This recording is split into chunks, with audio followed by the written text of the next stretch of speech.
Praise the lord. ప్రభు అయిన యేసుక్రీస్తు ప్రశస్తమైన నామములో ఈ కార్యక్రమాలు వీక్షిస్తున్న మీ అందరికీ హృదయపూర్వకమైన వందనాలు తెలియచేస్తున్నాం. పరిశుద్ధ గ్రంథములో నుండి 45వ కీర్తన 13వ చరణాన్ని చదువుతున్నాం. అంతఃపురములో నుండి రాజకుమార్తె కేవలము మహిమ గలదై, ఆమె వస్త్రములు బంగారపు బుట్ట పని చేసినది. విచిత్రమైన పనిగల వస్త్రములు ధరించుకొని ఉన్నది. చూడండి, ఇక్కడ మనం గమనిస్తే అంతఃపురములో ఉన్న రాజకుమారి కేవలము మహిమ కలిగినదై. అంతఃపురము అనేది దేవుని సన్నిధి. దేవుని సన్నిధిలో మరి ఇక్కడ మనం గమనించినట్లయితే కన్యక లేదా కుమార్తె లేకపోతే వధువు సంఘమునకు సాదృశ్యముగా ఉన్నది. సంఘమునకు సాదృశ్యముగా ఉన్నటువంటి సంఘము ఇదిగో అంతఃపురపు అనుభవం ఏమి నేర్పిస్తుంది అనేది మనం గమనించినట్లయితే మహిమ చేత నింపబడిన సంఘముగా, మహిమ కలిగిన సంఘముగా, దేవుని సన్నిధిలో అలాగున వస్త్రములు, మహిమ కలిగిన వస్త్రములు ధరించుకున్నదై సంఘము రాజు అయినటువంటి లేదా ప్రభు అయిన యేసుక్రీస్తు ఎదుట మహిమ కలిగిన సంఘముగా ఉండాలని వాక్యం ఇక్కడ చెబుతున్న మాట. అంతఃపురం యొక్క అనుభవం ఇక్కడ ఏం చెబుతున్నదంటే, ఇదిగో మహిమ కలిగినటువంటి అనుభవాలు ఆత్మ సంబంధమైన అనుభవాలుగా మనకు కనపడుతుంది. ఇదిగో ఇంకొక మాటలో మనం చూస్తే యేవేలు గ్రంథము 2వ అధ్యాయము 16వ వచనాన్ని మనం చదువుతున్నాం. యేవేలు గ్రంథము 2వ అధ్యాయము 16వ వచనం. నా జనులు సమకూర్చబడినట్లుగా ప్రతిష్ఠించబడిన పెద్దలను పిలవనంపిరి, చిన్నవారిని ఇదిగో నపుంసకమైనటువంటి పని చేస్తున్నటువంటి వారిని అందరినీ కూడా రండి అని చెబుతూ, ఇక్కడ ప్రాముఖ్యమైన మాట ఏంటంటే పెళ్లి కుమారుడు అంతఃపురములో నుండి పెళ్లి కుమార్తె ఇక్కడ మనం చూసినట్లయితే గదిలో నుండి రావలెను. ఇక్కడ ప్రాముఖ్యమైనటువంటి మాటలు మనం చూస్తే పెళ్లి కుమారుడు అంతఃపురములో నుండి, పెళ్లి కుమార్తె గదిలో నుండి రావలెను. దీనికి సాదృశ్యము మనము గమనించాలి. పెళ్లి కుమారుడు ప్రభు అయిన యేసుక్రీస్తు, ఆయన అంతఃపురములో నుండి, పెళ్లి కుమార్తె గదిలో నుండి రావలెను. అంటే గది అనేది దేనికి సాదృశ్యముగా ఉన్నదంటే, ఇదిగో వాళ్ళు సిద్ధపరచబడి, వారిని ఏర్పరచబడి, ఇదిగో ఆ పెళ్లి కుమారుడు ఎదుట ప్రత్యక్షపరచబడుటకు మహిమ కలిగినటువంటి ప్రతి విషయములో ఆ గదిలో నుండే రావలెను. సంఘములో ఉన్నటువంటి నీవు ఏ అనుభవంలో ఉండాలి అనేది మనం చూస్తే అంతఃపురం యొక్క అనుభవం ఏం చూపిస్తుంది? ఇదిగో నీవు ఒక గదిలో, నువ్వు దేవుని సన్నిధిలో, దేవుని మందిరములో దేవునితో నిబంధన కలిగినటువంటి అనుభవము అక్కడ సూచిస్తుంది. చూడండి, ఫిలిప్పీలకు రాసిన పత్రికలో 3వ అధ్యాయములో 21వ వచనం చదువుతున్నాం. సమస్తమును తనకు లోపరుచుకొన జాలని శక్తిని బట్టి ఆయన మనలను దీన శరీరమును తన మహిమ కలిగిన శరీరమునకు సమరూపగలదానిగా మార్చును. 3:21లో మనం చదువుతున్న మాటలో మనం చూస్తే ఇక్కడ శక్తిని బట్టి దేవుని వాక్యము చెబుతున్న మాట, దీన శరీరము తన మహిమ కలిగిన శరీరమునకు సమరూపము గలదానిగా మార్చుచున్నది. సంఘము రూపాంతరము చెందాలి ఎప్పటికప్పుడు సమరూపము గలదానిగా మార్చుచున్నట్లు, దీన శరీరము మహిమా శరీరముగా మార్చబడినట్లు సంఘమును ఇక్కడ చెబుతున్నటువంటి సత్యం అదే. కాబట్టి ప్రియమైన దేవుని బిడ్డలారా, దేవుని సన్నిధిలో మహిమ కలిగినటువంటి రీతిగా ఆయన సన్నిధిలో, ఆయన అంతఃపురములో దేవుని మహిమతో నింపబడినటువంటి సంఘముగా, సమరూపము గలదానిగా మార్చుచున్నటువంటి రీతిని ఎప్పటికప్పుడు సంఘములో మనము వాక్యము చేత సిద్ధపరచబడాలి. చూడండి, ఎస్తేరు గ్రంథములోనికి వచ్చిన తర్వాత 2వ అధ్యాయములో 9వ వచనంలో ఒక మాట ఉంటుంది. ఎస్తేరు గ్రంథము 2వ అధ్యాయము 9వ వచనం. ఆ చిన్నది అతని దృష్టికి ఇంపైనది గనుక ఆమె అతని వలన దయ పొందెను, కాబట్టి ఆమె పరిమళ క్రియలు కోరుకొని వస్త్రములను ఆమెకు ఇదిగో కావలిగాను, భోజన పదార్థములు రాజు ఇంటి నుండే ఆమెకు ఇవ్వబడి ఉన్నది. ఇదిగో అంతేకాదు, 7 ఆడపిల్లలను అతడు ఆమెకు తయారు చేయుటకు ఏర్పాటు చేసినట్లుగా ఆమెను చెలికత్తెలను అంతఃపురములోనికి అతన్ని శ్రేష్టమైన స్థలములోని ఉంచబడి ఉన్నట్లుగా రాయబడి ఉన్నది. ఇక్కడ మీరు గమనించాలి, ఎస్తేరును అంతఃపురములోనికి తీసుకొచ్చారు. ఎస్తేరును ఏగే అనేటువంటి నపుంసకుడి చేతికి అప్పగించారు.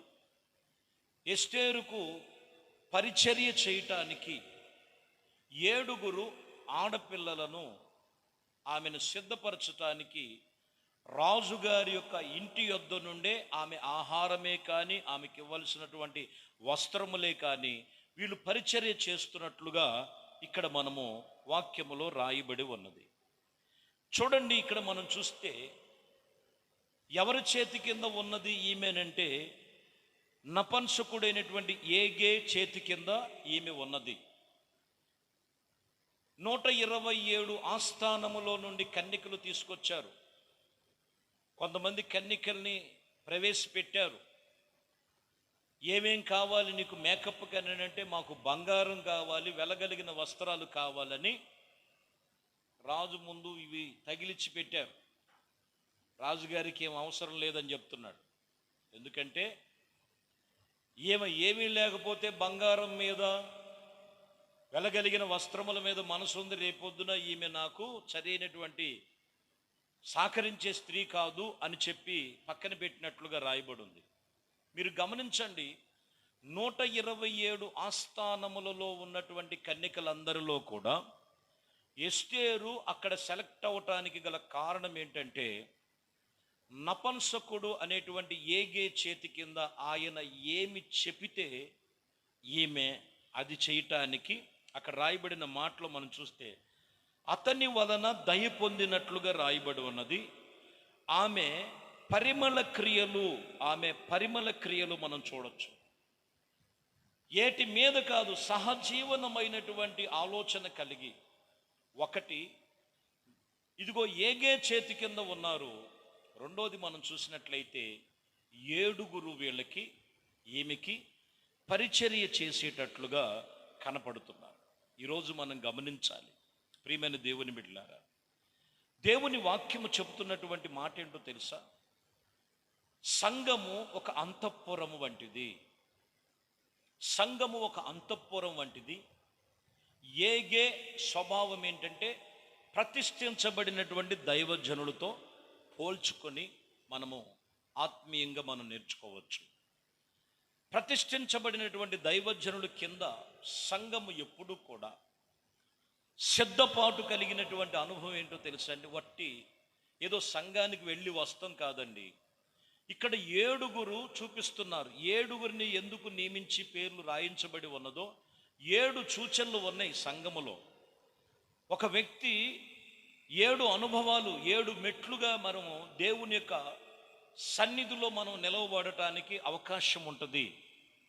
7 అనుభవాలు ఏం సూచిస్తున్నాయి అంటే, సంఘమునకు మొదటి అనుభవం, మొదటి మెట్టు ఏంటంటే ఖచ్చితంగా మారు మనసు పొందినటువంటి అనుభవం ఉండాలి. ఖచ్చితంగా మారు మనసు పొందిన అనుభవం మొదటి అనుభవం చూపిస్తుంది. రెండోది, మారు మనసు పొందినటువంటి వారు బాప్టిసము పొందే అనుభవం ఉంటుంది. రెండో మెట్టు మనం గమనించాలి. ఇదిగో రెండో మెట్టు బాప్తిసము చూపిస్తున్నటువంటి అనుభవం. మూడో అనుభవం ఏం చెప్తుందంటే పరిశుద్ధపరచబడినట్లు, పరిశుద్ధాత్మ చేత పరిశుద్ధపరచబడినటువంటి అనుభవం చూపిస్తుంది. పరిశుద్ధ ఆత్మ చేత పరిశుద్ధపరచబడినటువంటి అనుభవాలు కలిగినటువంటిది మూడో మెట్టు మనకి చూపిస్తుంది. నాలుగోది మనం గమనించినట్లయితే వేరుపాటు జీవితం. యేసుక్రీస్తు సన్నిధికి వచ్చి కొంతమంది, చాలామంది ఏదో బాప్తిసంతో అయిపోయింది అనుకుంటున్నారు. ఈ 7 అనుభవాలు ఖచ్చితంగా సంఘమునకు తెలియచేయాలి. సంఘములో ఉండవలసినవి ఈ 7 అనుభవాలు. ఈ 7 అనుభవాలలో 4వ అనుభవం ఏంటంటే వేరుపాటు జీవితం కలిగి ఉండాలి. 4వ అనుభవం చూపిస్తుంది. 5వ అనుభవంలోకి వచ్చేలకే దైవికమైనటువంటి స్వస్థత కలిగిన వారై ఉండాలి.